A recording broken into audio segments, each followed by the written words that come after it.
Hello mga kasikap, kumustang araw nyo? Wala bang ulan dyan mga kasikap? Dito sa amin mga kasikap, napakalakas talaga mga kasikap, araw-araw walang tigil.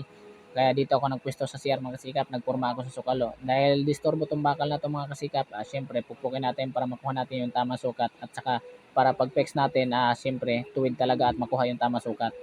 Subok natin pinolik, ayun, kuhang-kuha na mga kasikap, tamang-tama na, hindi na nasabit sa bakal. Siyempre dahil yung pitik malabo, linisan natin. Yun, nalitaw na yung pitik mga kasikap. Ayan, is effects natin. Yun, kuhang-kuha na. Unang tira ko pala dyan mga kasikap, nabaluktot yung concrete dahil sa sobrang lakas ng pukpok. Grabing pukpukan mga kasikap po, pampamilya talaga. At nagamit pala ako ng shade dyan mga kasikap dahil iwas disgrasya. Hindi natin alam, matalsik or maputol yung ulo ng concrete, matama sa mata natin, ay hindi tayo matamaan dahil nakashade tayo. At pag ito'y dumaan sa ulyo mga kasikap, paki-like, paki-follow at malaking tulong yan sa akin mga kasikap dahil ako ay nag-uumpisa pa lang. Oh, grabe yung pukpukan talaga, pampamilya. Yan pala mga kasikap, one side lang dahil hindi pa nakapix yung bakal ng mga steelman. Maraming salamat sa panonood.